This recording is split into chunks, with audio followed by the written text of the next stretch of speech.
আসসালামু আলাইকুম রহমতুল্লাহ। আশা করি প্রত্যেকে ভালো আছেন। আল্লাহর অশেষ রহমতে আমিও ভালো আছি। এইচএসসি 24-এর যে সাজেশন মূলক ক্লাস আছে, আজকে সেই ক্লাস এইচএসসি 24-এর ইংরেজি ফার্স্ট পেপারে বরাবরের ন্যায় ধারাবাহিকভাবে আমরা যে বাংলায় দিয়েছি ঠিক একইভাবে ইংরেজিতে কমন আসে। আজকে টপিকস আছে গ্রাফ চার্ট। গ্রাফ চার্টের টোটাল মার্ক হচ্ছে 15। এই 15 মার্কের ভিতরে আমরা যেভাবেই লিখি না কেন 10 আসবে। তো দেখো আজকে আমাদের বোর্ডে আমরা লিখেছি 6টা মাত্র লিখেছি। এই সাজেশন থেকে আশা করি বাংলাদেশের অল শিক্ষা বোর্ডে প্রত্যেকটা বোর্ডেই গ্রাফ চার্ট, টোটাল শিক্ষা বোর্ডের ভিতরে গ্রাফ চার্ট এবং পাই চার্ট। তো অল শিক্ষা বোর্ডের ভিতরে গ্রাফ চার্ট এবং পাই চার্ট প্রত্যেকটা বোর্ডে দুইটার ভিতরে যে কোনো একটা এসছে। ম্যাক্সিমাম 23 সালের বোর্ডগুলোই 3টা থেকে 4টা বোর্ডে দেখলাম যে হচ্ছে পাই চার্ট এবং বাকিগুলো এসছে গ্রাফ চার্ট। তো আমরা এটা গ্রাফ চার্ট দিচ্ছি, এরপরে আমরা একটা পাই চার্ট দেখাচ্ছি। গ্রাফ চার্টের ভিতরে তো আমরা যে 6টা সাজেশন দিয়েছি, এই 6টা সাজেশনের ভিতর থেকে আশা করি একটা আসবে। তো কিভাবে সহজ নিয়মে একটা শিখলে সবগুলো আমরা পারবো সেটা একটা দেখাচ্ছি।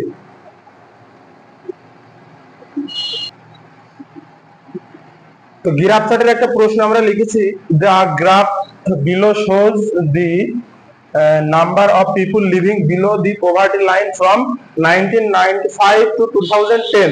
Describe the graph in 150 words.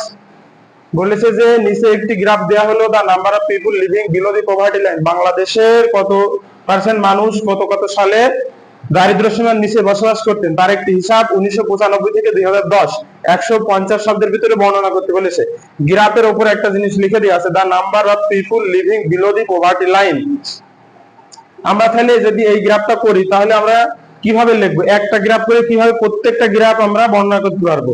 সর্বপ্রথম আমরা যদি শুরু করি, সর্বপ্রথম আমাদের যেই গ্রাফে আসুক একটা কথা লিখতে হবে, দা গ্রাফ shows the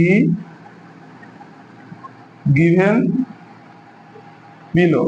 এটা লিখে নেওয়ার পর 2 লাইন স্পেস দেওয়ার পরে আমরা লিখবো উই ক্যান সি দ্যাট। আমরা দেখতে পাই যে ইন কত সাল 1995, ইন 1995। এইবারে উপরের এই কথাটা আসবে, দি number of people living below the poverty line, the number of people living below the poverty line.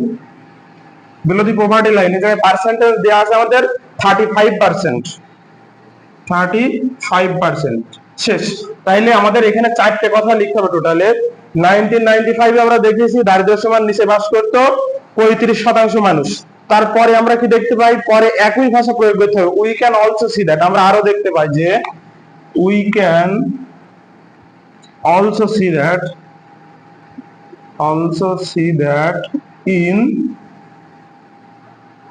2004 সালে সেই একই কথা, এটা the number of people living below the poverty line, the number of people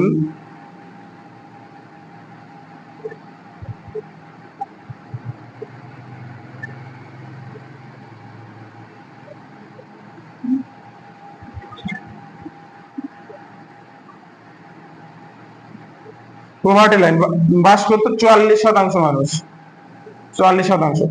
তাইলে আমরা লিখলাম, আমরা আরো দেখতে পাই we can also see that in 2004 the number of people below living poverty line 44%। তাইলে এই যে কথা দুইটা আমরা লিখেছি, এই কথা দুইটার ঠিক একই সমপরিমাণ সময়ে আমরা লিখবো।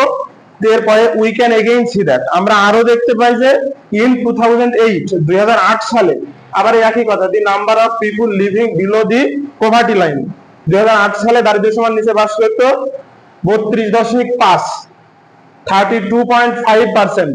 আবার ওই একই ভাষা we can see that in 2010 the number of people living below the poverty line 28.5%। তাহলে 28.5% মানুষ 2010 সালে দারিদ্র সীমার নিচে বসবাস করত। এইবার সর্বশেষ এই 4টে কথা লেখার পরে একটা কথা আমাদের উল্লেখ করতে হবে, যে এই 95 থেকে 2004 পর্যন্ত, 95 থেকে 2004 পর্যন্ত দারিদ্র্য সীমা বেড়েছে কি কমেছে এটা সর্বপ্রথম দেখতে হবে। তাহলে আমরা দেখতে পাচ্ছি 95 থেকে 2004 পর্যন্ত আমাদের দারিদ্র্য সীমার হার বেড়েছে। তাহলে আমরা লিখতে পারি যে in 1995 to 2004 the number of people living below the poverty line increasing, এবং এর পরের ভাষাটা হবে in 2004 to 2010, 2004 থেকে 2010 সাল পর্যন্ত আমরা কি দেখতে পাচ্ছি এটা 44, 32, 28, তার মানে কমতে কমতে আসছে। তাহলে দি number of people living below the poverty line decreasing, এই এতটুকু করলে আমাদের যথেষ্ট। এবং এই সমপরিমাণ জিনিসটা যদি আমরা লিখতে পারি, যেভাবেই লিখি না কেন মোটামুটি আমরা 10 মার্ক ক্যারি করতে পারবো আশা করি, কারণ এটা টোটাল মার্ক আছে 15। এর পরের বিষয় হচ্ছে আমাদের যে পাই চার্ট, গ্রাফ চার্ট অথবা পাই চার্ট কোনটা আসবে আমরা এখন সঠিক জানি না, যে কোনো বোর্ডে দুইটার ভিতর যে কোনো একটা আসছে। তো পাই চার্টের ক্ষেত্রে পাই চার্টের মার্ক 15, একটা প্রশ্ন আমরা লিখেছি, এই প্রশ্নটা আমরা এখন আশা করি সলভ করব। এই প্রশ্নটাতে কি কায়দায় কোন প্রক্রিয়ায় কোন মেথড অবলম্বন করলে আমরা সমস্ত পাই চার্ট গুলো লিখতে পারবো একটা দিয়ে শিখে দেবো ইনশাআল্লাহ। প্রশ্নটা আমরা পড়ি, the pie chart below shows the percentage of travellers in BD, মানে Bangladesh, travelling in different transportation away per day. বলছে বাংলাদেশের প্রতিনিয়ত ট্রাভেলার, বলছে যানবাহন করে মানুষজন যাতায়াত করে, মালজাল যাতায়াত করে প্রতিদিনে কত পার্সেন্ট করে ল্যান্ড ভেহিকলস, স্থল যানবাহন দিয়ে যায় 75%, ট্রেনে যায় হচ্ছে 10%, লঞ্চ এন্ড স্টিমারে হচ্ছে 8%, বাইসাইকেল এন্ড আদার্স হচ্ছে 2%, এবং বোটে হচ্ছে 5%। তো এই বিষয়টা আমরা যদি দেখতে পারি তাহলে আমরা আগের মতন করে এটা লিখে দিতে পারি, যে আগের আমরা যেভাবে লিখলাম যে সর্বপ্রথম একটা ভাষা আমরা প্রয়োগ করেছি যে the pie chart shows the given below, এটা যদি আমরা লিখতে পারি প্রশ্নে, এখান থেকে যদি আমাদের প্রশ্ন লেখা শুরু হয়, the pie chart shows the given below, এই পর্যন্ত লেখার পরে 2 লাইন স্পেস দেওয়ার পরে we can see that in land vehicles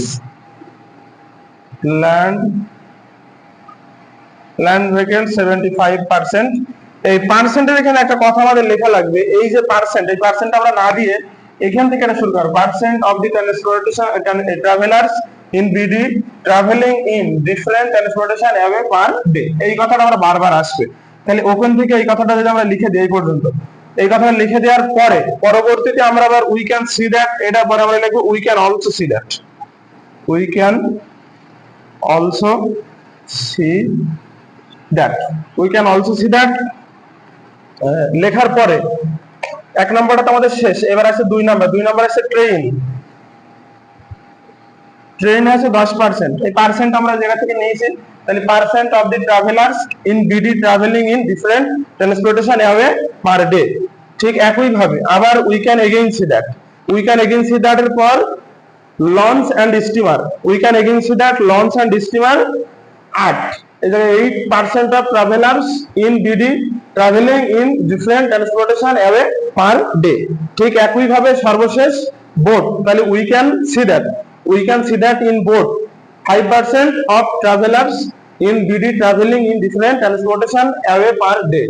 একটা জিনিস আমাদের এই জায়গায় মনে রাখতে হবে যে গ্রাফ চার্টের ক্ষেত্রে যেমন ইনক্রিজিং ডিক্রিজিং বাড়া কমা পেছে, পাই চার্টের ক্ষেত্রে সেটা সম্ভব নয়, কারণ পাই চার্টটা আসে 360 অ্যাঙ্গেলে, যে 360 ডিগ্রি কোণের ভিতরে একটা এটা দিয়ে দেয় যে এটা কোনটা কত পার্সেন্ট আছে।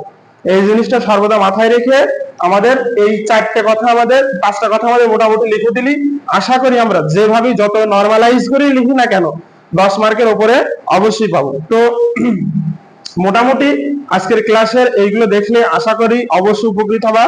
অল বাংলাদেশে যতগুলো শিক্ষা বোর্ড আছে সব শিক্ষা বোর্ডগুলি কমন পাবা। সেই পর্যন্ত চ্যানেলের সাথে থাকবা এবং নতুন নতুন ভিডিও পেতে এবং আপডেট পেতে চ্যানেলটিকে সাবস্ক্রাইব করে রাখবে। এবং বাংলায় যেমন দ্বিতীয় পত্রে যেমন সারা দেশব্যাপী আমাদের চ্যানেল থেকে সাজেশন দেওয়া থেকে কমন এসছে, অবশ্যই ইংরেজিতেও কমন আসবে। পরবর্তীতে আমরা দ্বিতীয় পত্র অন্যান্য আইসিটি যেসব সাবজেক্টগুলো আছে এইগুলো থেকেও ঠিক নিয়মিতভাবে ভিডিও আপলোড করব। সেই পর্যন্ত সবাই সুস্থ থাকবা। আসসালামু আলাইকুম।